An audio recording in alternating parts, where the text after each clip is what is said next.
Good morning my dear students and friend, welcome to skill India channel.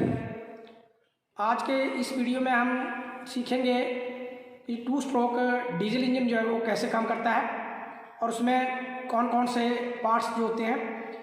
इसका theory का video मैंने already बना रखा है, उसका लिंक भी इस वीडियो के लास्ट में स्क्रीन पर आएगा, तो उस वीडियो को भी आप देख सकते हैं ताकि आपको डीजल इंजन टू स्ट्रोक का कॉन्सेप्ट जो है वो क्लियर हो जाए कि किस तरह से ये इंजन जो है वो काम करता है। तो इसके लिए हमारे पास ये एक मॉडल है जिसके ऊपर हम जो है वो इस टू स्ट्रोक डीजल इंजन की वर्किंग को जो है वो समझेंगे। हालांकि ये जो मॉडल है ये आपका टू स्ट्रोक पेट्रोल इंजन का है, लेकिन इसी के ऊपर जो है हम टू स्ट्रोक डीजल इंजन के बारे में जो है वो समझेंगे। तो आगे का वीडियो जो है हम इस मॉडल के ऊपर ही जो है वो कैरी करेंगे। तो सबसे पहले हम पार्ट्स एंड कंस्ट्रक्शन के बारे में जान लेंगे कि इसमें कौन कौन से पार्ट्स जो है वो लगे हुए होते हैं। तो ये नीचे का जो भाग होता है इसको कहते हैं हम क्रैंकेज, जिसके अंदर क्रैंक शाफ्ट को जो है वो फिट किया जाता है। और ये जो ब्लैक कलर में ये जो पार्ट आपको दिख रहा है इसको कहते हैं हम क्रैंक शाफ्ट, जो कि पिस्टन की रेसिप्रोकेट मोशन को जो है वो रोटरी मोशन में जो है वो कन्वर्ट करती है। और ये जो रेड कलर में आपको पार्ट दिख रहा है इसको कहते हैं हम कनेक्टिंग रॉड, जो कि पिस्टन को क्रैंक शाफ्ट के साथ जो है वो कनेक्ट करने का काम करती है। और जिसके साथ ये कनेक्टिंग रॉड जुड़ी हुई है ऊपर वाले भाग में इसको कहते हैं हम पिस्टन। ये जो आपको वाइट कलर में जो पार्ट दिख रहा है इसको कहते हैं हम पिस्टन। ये जो ग्रीन कलर में आपको लाइन दिख रही है इसको कहते हैं हम ट्रांसफ़र पोर्ट। और ये जो आपको येलो लाइन में येलो कलर में जो लाइन दिख रही है इसको कहते हैं हम इनलेट पोर्ट। और जो ब्लैक कलर में आपको लाइन दिख रही है इसको कहते हैं हम एग्जॉस्ट पोर्ट। और ये जो आपको कट से दिख रहे हैं इनको कहते हैं हम फेंस। और ये एयर कूल्ड इंजन के अंदर जो है वो इंजन को ठंडा रखने के लिए जो है वो बनाई जाती हैं। और इनको बनाने का मकसद होता है कि हवा जो है वो ज़्यादा एरिया के साथ जो है वो टकराए और इंजन को जो है वो ठंडा रख पाए। और सबसे ऊपर जो पार्ट है ये आपका इंजेक्टर, जो कि डीजल को जो है वो यहाँ पर जब पिस्टन पहुँचता है तो डीजल को जो है वो धुंध की शक्ल में जो है वो स्प्रे करती है। अब हम देखेंगे इसकी वर्किंग प्रिंसिपल कि ये वर्क कैसे करता है। तो इसमें जो है वो दो स्ट्रोक होते हैं, एक होता है आपका अपवर्ड स्ट्रोक और एक होता है आपका डाउनवर्ड स्ट्रोक। तो इसमें आपका हवा जो है वो केवल इस रास्ते से जो है हवा जो है इसके अंदर प्रवेश करती है। मैंने पहले भी बताया कि ये जो आपका मॉडल है ये आपका टू स्ट्रोक पेट्रोल इंजन का है, लेकिन इसमें जो है वो केवल एयर क्लीनर लगा हुआ होगा और वहाँ से केवल एयर जो है वो इस क्रैंकेज के अंदर जो है वो प्रवेश करती है। और ये कब करती है? जब पिस्टन अपवर्ड स्ट्रोक में टीडीसी पर होता है इस तरह से। जब ये पिस्टन इस तरह से होता है अपवर्ड स्ट्रोक में तो आप देख सकते हैं कि ये जो येलो लाइन वाला पोर्ट है ये खुल जाता है। और टू स्ट्रोक इंजन के अंदर जो है वो पोर्ट को खोलने और बंद करने का काम भी पिस्टन ही करता है। कई बार ऑब्जेक्टिव टाइप क्वेश्चन में आया हुआ है ये। तो यहाँ पर ये इनलेट पोर्ट जो है वो खुला हुआ होता है जिससे फ्रेश एयर जो यहाँ पर भर जाती है। तो वो एयर जब यहाँ पर जब पिस्टन अपवर्ड स्ट्रोक को शुरू करने वाला होता है या बीडीसी पर होता है तो यहाँ पर ये जो आपका ट्रांसफ़र पोर्ट है इस पिस्टन के नीचे आने से जो है ये ट्रांसफ़र पोर्ट जो है वो खुल जाता है, जिससे हवा जो है इस ऊपर वाले भाग में जो है वो भर जाती है ट्रांसफ़र पोर्ट के खुला होने से, और यहाँ पर हवा जो है वो भरती है। तो इस स्ट्रोक में आपका ये पहला स्ट्रोक हो गया आपका। फोर स्ट्रोक इंजन के मुकाबले में बात करें हम तो इसमें सक्शन जो है वो आपका स्ट्रोक जो सक्शन स्ट्रोक है वो पूरा हो गया। अब इसमें एक ही स्ट्रोक में दो स्ट्रोक पूरे होते हैं, तो सक्शन पहले हो गया आपका, उसके बाद शुरू होता है आपका कंप्रेशन, यानी कि जिसको हम अपवर्ड स्ट्रोक भी कहते हैं। तो अपवर्ड स्ट्रोक में ही पहले सक्शन हो गई और उसके बाद जब ये ऊपर की साइड को जाता है तो सबसे पहले ट्रांसफ़र पोर्ट को बंद करता है, उसके बाद एग्जॉस्ट पोर्ट को भी बंद कर देता है।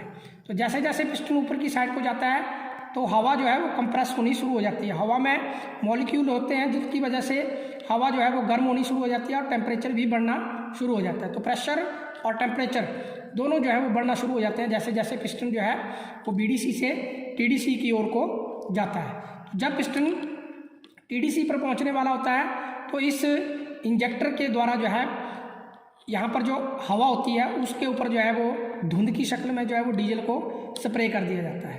तो जैसे ही डीजल को स्प्रे किया जाता है तो डीजल को जलाने के लिए जितना टेम्परेचर चाहिए होता है उतना टेम्परेचर जो है उस हवा का हो गया होता है। तो जैसे ही वो हवा के संपर्क में आता है डीजल तो उसमें जो है वो आग लग जाती है, जिससे वो डीजल को जो है वो गैसें जो है वो पिस्टन को फोर्स के साथ जो है वो यानी कि इस तरह से फोर्स के साथ, क्योंकि ये पिस्टन ही एक सिलेंडर के अंदर चलने वाला भाग होता है जो कि किसी धक्के के कारण जो है वो आगे पीछे मूव करता है। तो इसको जो है इस तरह से फोर्स लगती है और पिस्टन जो है वो नीचे की साइड को आता है, जिसको हम डाउनवर्ड स्ट्रोक कहते हैं। तो इसमें जो है हमें पावर मिल जाती है। तो 2 स्ट्रोक इसलिए कहते हैं हम क्योंकि इसके 2 ही स्ट्रोक में जो है हमें एक पावर जो है वो मिल जाती है। तो आपने देखा एक अपवर्ड स्ट्रोक था और एक डाउनवर्ड स्ट्रोक था, 2 ही स्ट्रोक में हमें पावर मिल जाती है। तो जब पिस्टन नीचे आ रहा होता है तो सबसे पहले जो है ये इस एग्जॉस्ट पोर्ट को जो है वो खोल देता है, जिससे जली हुई गैसें जो है वो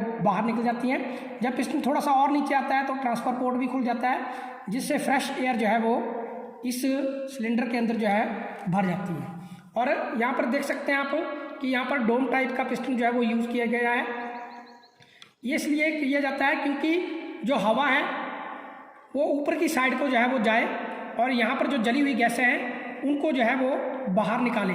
लूप स्क्वेंजिंग जिसको हम कहते हैं, यहाँ से इस तरह से लूप बनता है और इस तरह से जो है वो गैसें बाहर निकल जाए। तो इसलिए इसको जो है वो डोम टाइप का पिस्टन जो है वो 2 स्ट्रोक इंजन के अंदर यूज़ किया जाता है। तो इस तरह से जैसे ये पिस्टन नीचे आ रहा होता है तो आके इसको खोल देता है और यहाँ से इसको खोल देता है। तो इसमें डोम टाइप पिस्टन हेड के यूज़ करने का यही मकसद होता है कि ये हवा जो है वो ऊपर की साइड को जाए और लूप स्क्वेंजिंग के बना के जो है वो इस जली हुई गैसों को जो है वो बाहर निकाल दे। अगर इसमें फ्लैट हेड यूज़ करेंगे तो हवा जो है वो यहाँ से आएगी और यहाँ से सीधी जो है वो बाहर निकल जाएगी और सिलेंडर जो है हमारा पूरी तरह से भर नहीं पाएगा। ये 2 स्ट्रोक के जो डीजल इंजन होते हैं वो बड़े बड़े जो समुद्री जहाज होते हैं उनमें जो है 2 स्ट्रोक इंजन का जो प्रयोग किया जाता है। तो 2 स्ट्रोक में पोर्ट की जगह जो है वो आपके वाल्व भी यूज़ किए जाते हैं। ये अपने मेन डिफरेंस जो है वो इसमें ध्यान रखना है।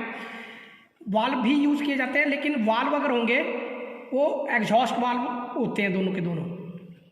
तो वो जो है वो पोर्ट आपका सिलेंडर ब्लॉक में बना हुआ होगा और पोर्ट जो वाल्व है आपके वो आपके सिलेंडर हेड में लगे हुए होते हैं। तो ये भी आपने ध्यान रखना है कि 2 स्ट्रोक का जो डीजल इंजन होता है उसमें वाल्व भी लगे होते हैं। तो उनमें एक स्क्वेंजिंग जो है होती है, जैसे इसमें इस मॉडल में आपने देखा कि हवा जो है वो यहाँ से ऊपर जाती है और यहाँ से लूप बनाती हुई एग्जॉस्ट गैसों को जो है वो बाहर निकालती है। लेकिन जो डीजल इंजन होते हैं उनमें वाल्व भी यूज़ होते हैं। तो उनमें क्या होता है कि यूनिफ्लो स्क्वेंजिंग जो है वो होती है, जो कि यहाँ से हवा आती है और यहाँ से जली हुई गैसों को जो है वो धक्का देती है और वो वाल्व के रास्ते से जो है वो बाहर निकल जाते हैं। तो ये अपना डिफरेंस जो है वो मेन डीजल इंजन में याद रखना है कि डीजल इंजन जो होता है उसमें वाल्व भी यूज़ किए जाते हैं, लेकिन वाल्व जो है वो दोनों के दोनों जो है वो एग्जॉस्ट वाल्व ही होते हैं और पोर्ट जो है वो आपके सिलेंडर ब्लॉक में ही बने होते हैं, जहाँ से फ्रेश एयर जो है सिलेंडर के अंदर जो है वो प्रवेश करती है और ट्रांसफर पोर्ट के रास्ते से जो है वो सिलेंडर के अंदर दाखिल होती है। और मेन डिफरेंस इसमें हुआ, एक तो आपका केवल एयर जो है वो डीजल इंजन में जाती है, उसमें एयर फ्यूल मिक्सचर मिक्स नहीं होता है, सिर्फ एयर जाती है। और मेन पार्ट जो है यहाँ पर इंजेक्टर स्पार्क प्लग की जगह जो है वो इंजेक्टर यूज़ की जाती है, जो कि डीजल को धुंध की शक्ल में जो है वो स्प्रे करने का काम करती है। तो आई होप आपको डीजल इंजन की वर्किंग भी समझ में आ गई होगी। अगर आपको मेरे चैनल के वीडियो समझ में आ रहे हैं तो आप मेरे चैनल को सब्सक्राइब कर सकते हैं और अपना ख्याल रखना है, कोरोना से अपना और अपने परिवार का ख्याल रखना है। Thank you. जय हिंद, जय भारत।